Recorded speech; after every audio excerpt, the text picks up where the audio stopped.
Welcome to foresight monograph YouTube channel. ത്രില്ലിങ്ങും സസ്പെൻസും മിസ്റ്ററിയും നിറഞ്ഞ വിഷയങ്ങൾ നിങ്ങളുടെ മുന്നിലേക്ക് എത്തിക്കുന്ന ഒരു കുഞ്ഞു ചാനലാണിത്. ഇഷ്ടമായാൽ ലൈക്ക് ചെയ്യുക, ഷെയർ ചെയ്യുക, സബ്സ്ക്രൈബ് ചെയ്യുക. എല്ലാവർക്കും യക്ഷിക്കഥകൾ കേൾക്കാൻ ഒരുപാട് താല്പര്യമാണ്. അതിനാൽ ഇന്നും ഒരു യക്ഷിക്കഥയുമായാണ് ഞാൻ നിങ്ങളുടെ മുൻപിലേക്ക് എത്തുന്നത്. ഒരു നമ്പൂതിരിയുമായി പ്രണയത്തിലായ ഒരു യക്ഷിയുടെ കഥ. വെൺമണി നമ്പൂതിരിപ്പാട്ടിലെ ഇല്ലം പണ്ടത്തെ കൊച്ചി രാജ്യത്ത് വെള്ളാരപ്പള്ളി എന്ന ദേശത്തായിരുന്നു. ആ ഇല്ലത്ത് ഒരു കാലത്ത് ബുദ്ധിക്ക് മാന്യമുള്ള ഒരു കുട്ടി ജനിച്ചു. ആ കുട്ടിയെ അവന്റെ അച്ഛൻ യഥാകാലം ഉപനയനം ചെയ്യിക്കുകയും വേദങ്ങൾ പഠിപ്പിക്കുകയും ഒക്കെ ചെയ്തു. കൂടുതൽ വേദപഠനത്തിനായി വെൺമണി നമ്പൂതിരിയെ തൃശ്ശിവപേരൂർ, അതായത് ഇന്നത്തെ തൃശ്ശൂരുള്ള ബ്രഹ്മസ്വം മഠത്തിൽ കൊണ്ടുചെന്നാക്കി. അവിടെ താമസിച്ച് പഠിച്ചിരുന്ന കാലത്ത് അദ്ദേഹത്തിന്റെ സഹപാഠികൾ ഒരു പരിഹാസ കഥാപാത്രമായിട്ടാണ് ആ നമ്പൂതിരിയെ കണ്ടിരുന്നത്. വെൺമണി നമ്പൂതിരിക്ക് ബുദ്ധിക്ക് കുറവുണ്ടായിരുന്നതിനാൽ സഹപാഠികൾ അദ്ദേഹത്തെ പലതരത്തിൽ കളിപ്പിക്കുകയും പരിഹസിക്കുകയും ഉപദ്രവിക്കുകയും പല അപകടങ്ങളിൽപ്പെടുത്തി ബുദ്ധിമുട്ടിക്കുകയും ഒക്കെ ചെയ്യുന്നത് പതിവായിരുന്നു. അക്കാലത്ത് തൃശ്ശിവപേരൂർ വടക്കുന്നാഥ ക്ഷേത്രത്തിൽ ശ്രീകോവിലിന്റെ ഭിത്തിയിൽ ഒരു ചിത്രകാരൻ ഒരു യക്ഷിയുടെ ചിത്രം വരച്ചു. സകല ലക്ഷണങ്ങളും തികഞ്ഞ ഒരു യക്ഷിയുടെ ചിത്രമായിരുന്നു അത്. അത് കണ്ട് ഒരു യക്ഷി അവിടെ താമസിക്കാൻ തുടങ്ങി. ആ യക്ഷി രാത്രിയാകുമ്പോൾ സഹശയനത്തിനായി അവിടെയുള്ള യുവാക്കന്മാരെ തേടിയിറങ്ങും. അങ്ങനെ അവരോടൊപ്പം ശയിക്കുകയും തുടർന്ന് അവരെ ഉപദ്രവിക്കുകയും ചെയ്യും. ഇത് പതിവായി തീർന്നു. അങ്ങനെ യക്ഷി രാത്രിയിൽ കൂടെ ശയിച്ച യുവാക്കൾ പിറ്റേന്ന് മരിക്കുകയോ അല്ലെങ്കിൽ അവശരായി പോവുകയോ ചെയ്യും. രാത്രി യക്ഷി ആരെയാണ് പിടികൂടുന്നതെന്ന് നിശ്ചയമില്ലാതിരുന്നതിനാൽ ആ നാട്ടിലെ പുരുഷന്മാരെല്ലാം വളരെ ഭയപ്പെട്ടാണ് കഴിഞ്ഞു പോകുന്നത്. കൂടാതെ ആരെങ്കിലും ആ ചിത്രകാരൻ വരച്ച യക്ഷിയുടെ ചിത്രത്തിനടുത്ത് ചെന്ന് ഇന്ന് രാത്രിയിൽ എന്റെ അടുക്കൽ വരണം എന്ന് പറഞ്ഞാൽ അന്ന് രാത്രി ആ യക്ഷി ആ പുരുഷന്റെ അടുക്കൽ എത്തും. ഇങ്ങനെയിരിക്കെ ഒരു ദിവസം വെൺമണി നമ്പൂതിരിയും സഹപാഠികളും വടക്കുന്നാഥ ക്ഷേത്രത്തിൽ തൊഴാനായി പോയി. അവിടെ യക്ഷിയുടെ ചിത്രത്തിന്റെ അടുത്ത് ചെന്നപ്പോൾ മറ്റുള്ള നമ്പൂരിമാരെല്ലാം കൂടി വെൺമണി നമ്പൂരിയെ കൊണ്ട് ആ ചിത്രത്തിൽ നോക്കിച്ച് ഇന്ന് രാത്രിയിൽ എന്റെ അടുക്കൽ വരണം എന്ന് പറയിപ്പിച്ചു. വെൺമണി നമ്പൂതിരിക്കാകട്ടെ അങ്ങനെ പറഞ്ഞാൽ എന്ത് സംഭവിക്കുമെന്നോ എന്തിനാണ് അങ്ങനെ പറയുന്നതെന്നോ അറിയില്ലായിരുന്നു. സഹപാഠികൾ തന്നെ ഒരു അപകടത്തിലേക്കാണ് തള്ളിവിട്ടതെന്ന് ആ പാവത്തിന് അറിയില്ലായിരുന്നു. അങ്ങനെ തൊഴലെല്ലാം കഴിഞ്ഞ് അവർ തിരിച്ച് ബ്രഹ്മസ്വം മഠത്തിലേക്ക് പോയി. പ്രാർത്ഥനകളും അത്താഴവും എല്ലാം കഴിഞ്ഞ് എല്ലാവരും അവരവരുടെ മുറികളിലേക്ക് പോയി. അർദ്ധരാത്രി ആയപ്പോൾ ആ യക്ഷി നമ്പൂരിപ്പാടിന്റെ അടുക്കലെത്തി അദ്ദേഹത്തോടൊപ്പം ശയിച്ചു. അന്നേ വരെ ബ്രഹ്മചാരിയായി കഴിഞ്ഞിരുന്ന വെൺമണി നമ്പൂരിക്ക് യക്ഷിയുമായുള്ള സഹശയനം പ്രശ്നങ്ങളൊന്നും തന്നെ ഉണ്ടാക്കിയില്ല എന്നു മാത്രമല്ല അതീവ സന്തോഷം നൽകുകയും ചെയ്തു. അതുപോലെ യക്ഷിക്കും ആ രാത്രിയിൽ വളരെ സന്തോഷവും തൃപ്തിയും ലഭിച്ചു. നേരം വെളുക്കാറായപ്പോൾ യക്ഷി പോകാനൊരുങ്ങി. അപ്പോൾ നമ്പൂരിപ്പാട് ഇന്ന് രാത്രിയിലും വരാമോ എന്ന് യക്ഷിയോട് ചോദിച്ചു. അത് കേട്ട യക്ഷി നമ്പൂരിപ്പാടിന് അങ്ങനെ ഒരു ആഗ്രഹമുണ്ടെങ്കിൽ ഇന്നു മാത്രമല്ല ഇനി എന്നും താൻ വരാമെന്നും, എന്നാൽ തന്റെ സമ്മതം കൂടാതെ അന്യ സ്ത്രീകളെ തുടരുതെന്നും അപ്രകാരം ആരെങ്കിലും തൊട്ടാൽ താൻ പിന്നീട് ഒരിക്കലും തിരികെ വരില്ല എന്നും പറഞ്ഞു. നമ്പൂരിപ്പാട് യക്ഷിക്ക് താൻ മറ്റൊരു സ്ത്രീയെയും തൊടില്ല എന്ന് സത്യം ചെയ്തു നൽകി. അന്ന് തൊട്ട് യക്ഷി പതിവായി വെൺമണി നമ്പൂരിയുടെ അടുത്തെത്തി. നാളുകൾ കഴിയുന്തോറും അവർക്കിടയിൽ പരസ്പരം സ്നേഹമായി. കുറച്ചുനാൾ കഴിഞ്ഞപ്പോൾ വെൺമണി നമ്പൂരിയുടെ വേദപഠനം അവസാനിച്ചു. നമ്പൂരിപ്പാടിനെ തിരികെ കൊണ്ടുപോകാൻ അച്ഛൻ നമ്പൂതിരി തൃശ്ശിവപേരൂർ എത്തി. അച്ഛന്റെ ഒപ്പം പോകണമെങ്കിൽ യക്ഷിയെ പിരിയണമല്ലോ എന്നോർത്ത് വെൺമണി നമ്പൂതിരി വളരെയധികം വിഷമിച്ചു. അന്ന് രാത്രി യക്ഷി വന്നപ്പോൾ താൻ ഇനി എന്ത് ചെയ്യണമെന്ന് യക്ഷിയോട് അദ്ദേഹം ചോദിച്ചു.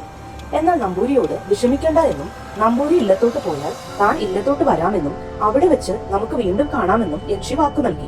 അത് കേട്ട നമ്പൂതിരി അച്ഛന്റെ ഒപ്പം ഇല്ലത്തേക്ക് പോയി. യക്ഷിയും വാക്കു പാലിച്ചു.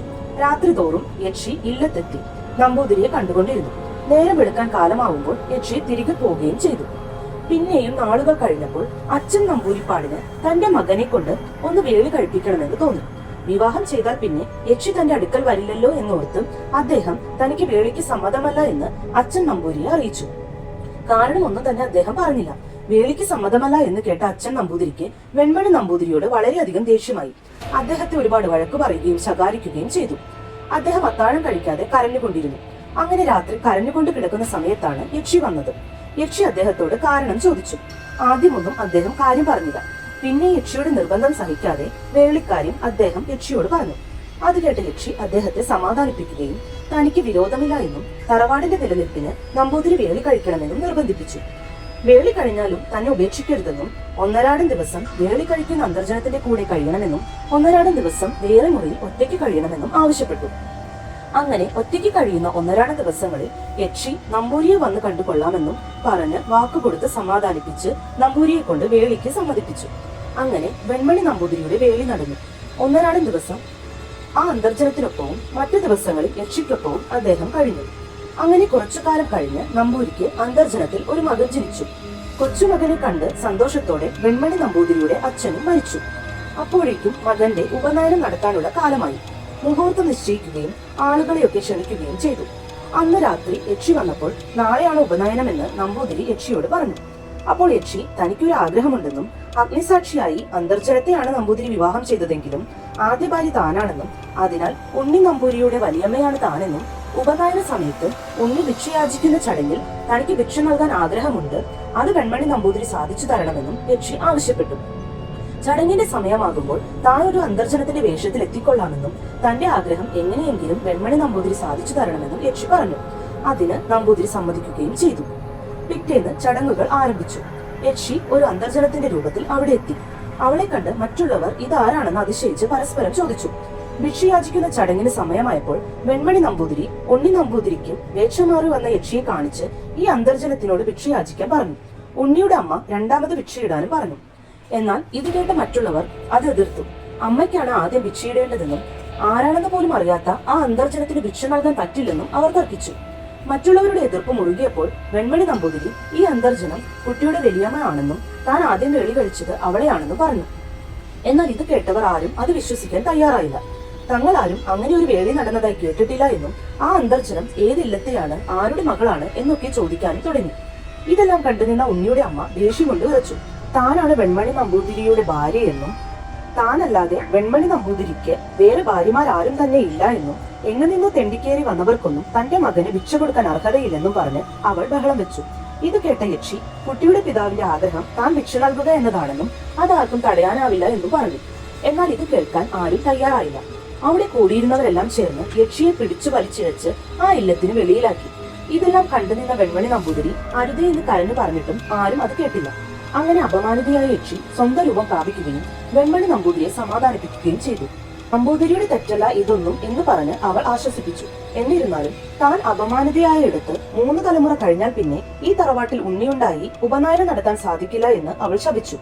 എന്നാൽ താൻ ഇവിടെ ഒരു വ്യാഴവട്ടക്കാലം വസിച്ചിരുന്നതിനാൽ അച്ഛൻ വെൺമണി നമ്പൂതിരി മകനും വിശ്വവിഖ്യാതന്മാരായി തീരുമെന്നും അനുഗ്രഹിക്കുകയും ചെയ്തു. താൻ ഇത്രയും കാലം ഭൂമിയിൽ വസിച്ചതിനാൽ ഇനി തന്റെ ലോകത്ത് പോകാൻ കഴിയില്ല എന്നും ഇത്രയും അപമാനം സഹിച്ച താൻ ഇനി ഭൂമിയിൽ ജീവിക്കാൻ ആഗ്രഹിക്കുന്നില്ല എന്നും പറഞ്ഞ് യക്ഷി അപ്രത്യക്ഷയായി. യക്ഷിയുടെ വാക്കുകൾ കേട്ട് നിന്നവർക്ക് തങ്ങൾ ചെയ്ത തെറ്റ് മനസ്സിലായി എങ്കിലും കാര്യങ്ങൾ വൈകിപ്പോയിരുന്നു. യക്ഷിയുടെ അനുഗ്രഹം പോലെ വെൺമണി നമ്പൂതിരിപ്പാടും മകനും വിശ്വവിഖ്യാതന്മാരായി. എന്നാൽ പിന്നീട് ആ തറവാട്ടിൽ പുരുഷന്മാർ ജനിച്ചിട്ടില്ല. യക്ഷിയുടെ ശാപത്താൽ ആ തറവാട് അങ്ങനെ പുരുഷന്മാരില്ലാതെ അന്യം നിന്നുപോയി.